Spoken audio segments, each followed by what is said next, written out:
D.Y. Patil School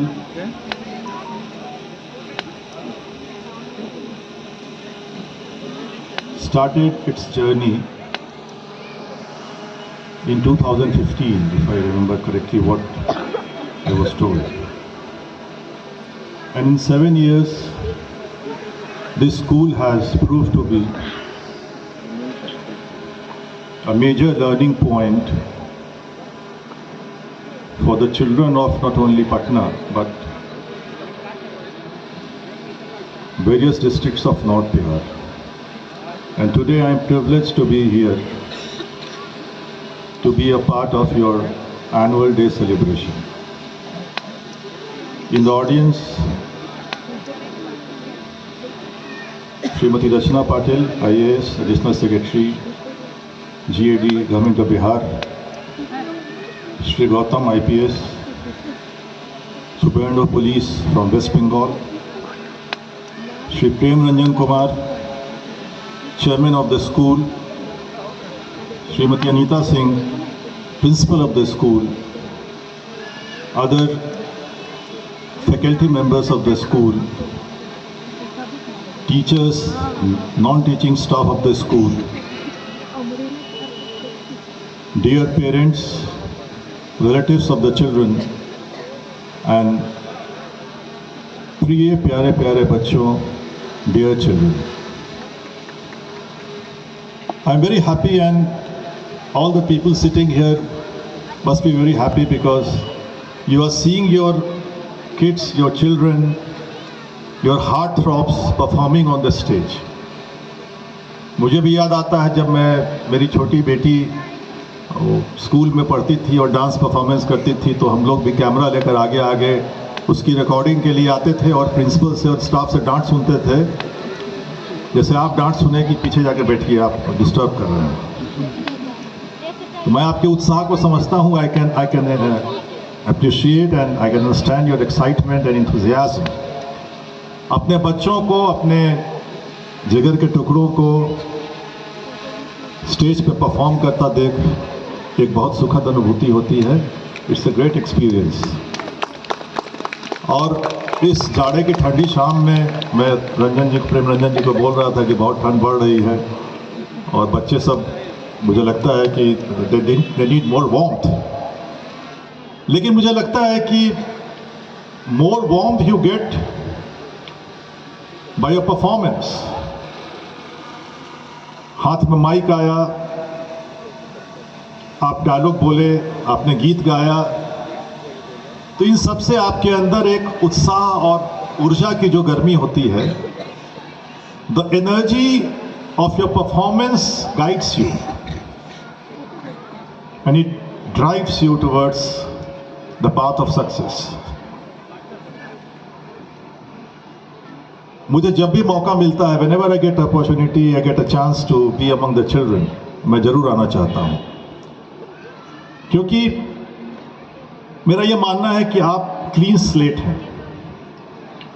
आप हमारे देश के लिए, हमारे राज्य के लिए, हमारे समाज के लिए भविष्य की उम्मीदें हैं, आप भविष्य के धरोहर हैं। And you are clean slate. आपका माइंड जो है बिल्कुल क्लीन स्लेट है और जिस प्रकार की इबारत, जिस प्रकार की लिखावट इस पर लिखी जाएगी,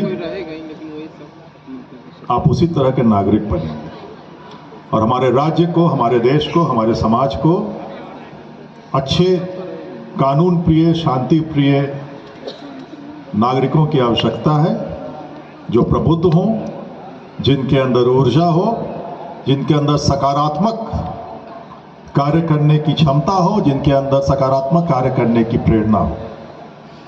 इस दृष्टिकोण से मुझे खुशी है कि मैं आने में लेट मुझे हुआ, क्योंकि मैं एक व्यक्तिगत कारण से अपने पिताजी को लेकर डॉक्टर के यहाँ गया था। मैंने प्रेम रंजन जी को कहा था कि मुझे आने में देर होगी, लेकिन मैं आऊँगा ज़रूर। तो मुझे लगता है कि आपके स्कूल ने जो आपको ट्रेनिंग दिया है, मैं कहते हैं कि एक झलक ही काफ़ी होती है प्रतिभा को पहचानने के लिए। तो मैंने आपकी 3-4 परफॉर्मेंस को देखा। एक तो मैंने कव्वाली का मेडले देखा, तो बहुत ही अच्छा मेडले था। लेकिन मैं चाहूँगा कि इसमें जो लीड गायक थे वो आपके टीचर्स थे और तबला भी आपके टीचर बजा रहे थे। तो मैं ये चाहूँगा कि आप स्टूडेंट्स को अवसर दें कि वो लीड गायक के रूप में आए और आप एकम्पनिस्ट के रूप में तबला या हारमोनियम बजाएं। ये एक मेरा सुझाव है, इसको अन्यथा ना लेंगे, क्योंकि मुझे लगता है कि कव्वाली की ट्रेनिंग के लिए आपको बहुत ही, और जिस लेवल की गायकी हो रही थी, कव्वाली का मेडले बहुत डिफ़िकल्ट, ये म्यूज़िक के लिए it's not an easy art, क्योंकि मैं खुद गायक हूँ, मैं जानता हूँ कि कव्वाली गाना बहुत डिफ़िकल्ट होता है। लेकिन दोनों जो बच्चे गा रहे थे, वो लड़की उस साइड जो गा रही थी, इस साइड जो लड़का गा रहा था, दोनों की आवाज़ बहुत अच्छी थी और इधर भी एक लड़का बैठा हुआ था, उसकी आवाज़ ही मैंने सुनी। तो इन गायकों को, इन नन्हे कलाकारों को मैं चाहूँगा कि आप ट्रेन करें, जिससे कि ये आगे जाकर अच्छे गायक बन सके, अच्छी गायिका बन सके। दूसरा ऑब्जर्वेशन, कम्युनिकेशन स्किल या स्पीकिंग कैपेबिलिटी आपके स्टूडेंट्स का बहुत अच्छा है, इसलिए मैं अनीता जी को विशेष तौर पे और सभी टीचर्स को बहुत धन्यवाद देना चाहता हूँ। जो भी लड़के या लड़की आपके एंकरिंग कर रहे थे या अपने पार्ट को बोल रहे थे माइक पर, तो वो लग रहा था कि एक्सटेम्पोरे उनके अंदर से निकल रहा है। कहीं भी देखकर नहीं लगा कि उनको रटवा कर, हालांकि निश्चित तौर पर उन्होंने स्पीच प्रिपेयर किया होगा, लेकिन the performance was very natural, very extempore and very good. मैं तारीफ करता हूँ सभी बच्चों की जो बारी बारी से मेरे सामने जिन लोगों ने माइक पे अपनी बातें कही। तो उन सभी, उनके पेरेंट्स को भी मैं, उनके माता पिता को भी मैं बधाई और धन्यवाद देना चाहता हूँ कि आपके बच्चों ने बड़ा अच्छा यहाँ पे प्रोग्राम परफॉर्म किया। इसके अतिरिक्त आपके हेड बॉय हेड गर्ल मेरे साथ साथ चल रहे हैं, दोनों बहुत ही स्मार्ट पर्सनालिटी के हैं और मैं इनके लिए भी उज्जवल भविष्य की कामना करता हूँ और सभी स्टूडेंट्स के लिए उज्जवल भविष्य की कामना करता हूँ। मैं डॉक्टर APJ अब्दुल कलाम का बड़ा फ़ैन रहा हूँ।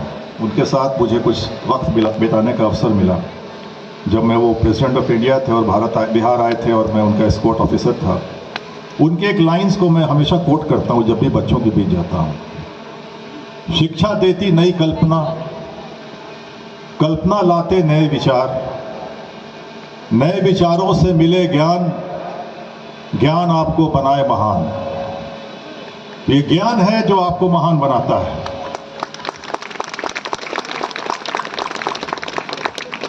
ये ज्ञान है जो आपको बेहतर नागरिक बनाता है। ये ज्ञान है जो आपके व्यक्तित्व में निखार लाता है। इंसान का व्यक्तित्व, बाहरी व्यक्तित्व और अंतर व्यक्तित्व दोनों से मिश्रण से निर्मित होता है। It's a mixture of both inner personality and outer personality. मैं हिंदी इंग्लिश जानबूझकर मिक्स करके बोल रहा हूँ कि किसी को दिक्कत ना हो समझने में, क्योंकि सभी तरह के लोग यहाँ बैठे हैं। ये व्यक्तित्व का निर्माण जो है ये बहुत आवश्यक है किसी भी इंसान को ऊंचाइयों तक पहुंचाने के लिए, मंजिल तक पहुंचने के लिए। इरादों में एक जुनून होनी चाहिए।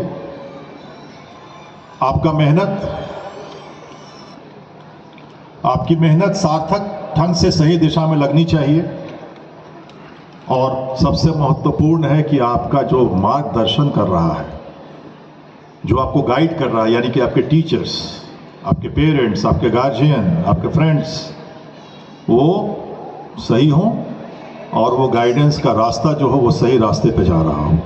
तो निश्चित तौर पर यकीन मानिए कि आपकी मंजिल ज़रूर आपको मिलेगी।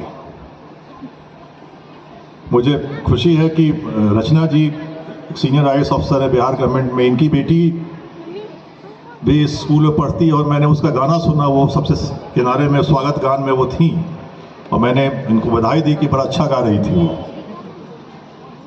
तो इसी प्रकार से हर बच्चे में एक प्रतिभा होती है, हर बच्चे में एक नैसर्गिक गुण होता है।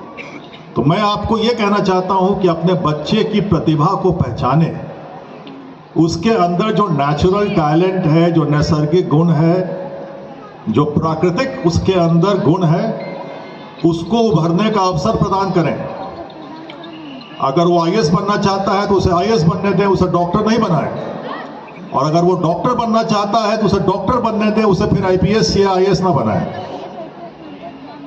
आप उसकी प्रतिभा को समझें। अगर वो गायक बनना चाहता है तो उसे गायक बनने का अवसर दें, अगर वो खिलाड़ी बनना चाहता है तो खिलाड़ी बनने का अवसर दें। आपने देखा होगा हाल में ही हमारे बिहार के ही ईशान किशन ने लिमिटेड ओवर क्रिकेट में एक शानदार डबल सेंचुरी मारा बांग्लादेश के अगेंस्ट। पूरे बिहार का, पूरे भारतवर्ष का नाम रोशन हुआ। तो अगर आपके बच्चे के अंदर प्रतिभा है तो उसे कुंठित ना करें, उस प्रतिभा को विकसित होने का अवसर प्रदान करें। बच्चों को मैं ये कहना चाहता हूं कि जीतने का जज्बा अपने अंदर रखो। जीत की खातिर बस जुनून होना चाहिए। जीत की खातिर बस जुनून होना चाहिए। जिसमें उबाल हो ऐसा खून होना चाहिए। ये आसमां भी आ जाएगा जमीन पर, ये आसमां भी आ जाएगा जमीन पर, बस इरादों में जीत की गूंज चाहिए। तो आपके अंदर जीत की गूंज होनी चाहिए, आपके अंदर वो जज्बा होना चाहिए। सपने देखना मत छोड़िएगा, क्योंकि सपने आपको मंजिल के करीब ले जाते हैं। जो इंसान सपने नहीं देखता है वो इंसान समझिए कि मृत है।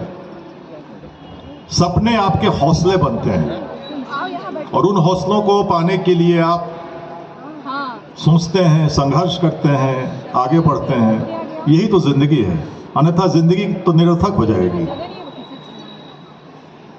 इसीलिए प्रिय बच्चों, खूब पढ़िए, खूब खेलिए और खूब अच्छे ढंग से स्वस्थ रहिए। क्योंकि यदि आप स्वस्थ नहीं रहेंगे, मुझे आज के जनरेशन से एक ही शिकायत है कि ये खेलते नहीं। हमारे मैदान सीमित होते जा रहे हैं। प्रेमरंजन जी को समय मैदान के बारे में बात हो रही थी और मुझे खुशी होती है जब मैं बच्चों को खेलते हुए देखता हूँ। हमारे जनरेशन के बच्चे बहुत खेलते थे। देखिए आज तक मुझे चश्मा नहीं लगा। इसका दो ही कारण हो सकता है कि मैं पढ़ता लिखता नहीं था। तो पढ़ता लिखता नहीं तो शायद आईपीएस नहीं बनता, इसलिए मैं पढ़ता लिखता तो होगा है। लेकिन चश्मा नहीं लगा। क्यों? इसलिए नहीं लगा कि मैं हमेशा खेल कूद में मैंने बहुत समय दिया फील्ड में। तो आजकल के बच्चे मोबाइल पे, कंप्यूटर पे ज़्यादा रहते हैं। सोशल मीडिया एक तरह से हमारे जनरेशन को खराब कर रहा है। वो अर्ध कचरा ज्ञान जो गूगल बाबा देते हैं उससे बचिए। और इसके लिए जरूरी है कि आप टेक्स्ट बुक पढ़िए, अच्छी किताबों को पढ़िए। हम लोग भी पढ़ते थे। खेलिए, आउटडोर गेम खेलिए, वो कंप्यूटर वाला गेम नहीं, आउटडोर गेम खेलिए। अब सूफी कव्वाली आपने प्रोग्राम किया, एक एग्जाम्पल दे रहा हूं। क्या है सूफिज्म, क्या है सूफी कव्वाली, क्या है? इसको भी पढ़ना चाहिए कि सूफी कव्वाली का जन्म कैसे हुआ, ये हमारे देश की संस्कृति कैसे बनी। हमारे देश में तो सूफिज्म था नहीं। जब इस्लाम आया भारत में तब सूफिज्म भी आए भारत में, फिर सूफी प्रोपोनेंट्स आए। अभी 4 कव्वाली में जो सबसे, एक कव्वाली तो अदनान सामी वाली थी, भर दे झोली मेरे वो ख्वाजा, वो कौन मुन्नी वाली पिक्चर थी, कौन पिक्चर थी वो? बजरंगी भाईजान के था। एक कव्वाली थी दमादम मस्त कलंदर, वो बहुत ही वो ट्रेडिशनल कव्वाली है। पर उसको सबसे पहले किसने पॉपुलर किया? नहीं, दमादम मस्त कलंदर को सबसे पहले किस गायक ने पॉपुलर किया टीवी पर? बताइए। ये अभी आपके 2 बच्चों ने क्विज का क्वेश्चन कर रहे थे, आप लोग वो पहेलियां बुझा रहे थे। मैं एक क्वेश्चन पूछता हूं, दमादम मस्त कलंदर को सबसे पहले किस गायक ने टीवी पर पॉपुलर किया? वो थी रूना लैला, बांग्लादेश की गायिका थी। एक कव्वाली जो थी वो सबसे ट्रेडिशनल कव्वाली है, छाप तिलक। छाप तिलक अमीर खुसरो साहब का लिखा हुआ है। और ये कहा जाता है कि सूफिज्म और कव्वाली के जन्मदाता खुसरो साहब थे। और जब मुगल सल्तनत अपने ढलान पर थी, अकबर की सभा में तानसेन थे, तो उन दिनों ये कव्वाली या सूफिज्म का कहीं ये दरबार की का संगीत नहीं था। दरबार का संगीत होता था क्लासिकल म्यूजिक। बाद में बहादुर शाह जफर के टाइम में या उसके बाद जब लखनऊ के नवाब लोग आए तो गजल और कव्वाली की परंपरा आगे बढ़ी। कव्वाली मुख्यतः दरगाह पर गाई जाती थी और अदनान सामी की जो कव्वाली है वो उसी का एक एग्जाम्पल है। तो इस तरह से कोई भी काम आप कराते हैं, आप कव्वाली सिखा रहे हो, म्यूजिक सिखा रहे हो, साइंस सिखा रहे हो, कोई भी चीज सिखा रहे हो, टीचर्स को मैं ये कहना चाहता हूं, बच्चे के अंदर जिज्ञासा पैदा कीजिए। आप बच्चों को रटने की विद्या मत सिखाइए, उनके अंदर इंक्विजिटिवनेस डालिए, बच्चों को जिज्ञासु बनाइए, तभी आपके बच्चे राइज करेंगे और अच्छा करेंगे। मुझे बहुत खुशी है कि स्कूल के एक स्टूडेंट चिराग ने शायद 2-3 किताबें लिख दी हैं और उसकी जो किताब के बारे में वो बता रहे थे, पाकीज़ा एंड पलाश। तो मुझे लगता है कि आप लोगों को पढ़ना चाहिए अपने स्टूडेंट को इनकरेज करने के लिए। और शायद वो लव स्टोरी है, कुछ क्राइम थ्रिलर है, तो मुझे लगता है कि उस बच्चे में बहुत प्रतिभा है। तो इस तरह के अगर बच्चे में प्रतिभा हो तो उससे विकसित होने का अवसर दीजिए।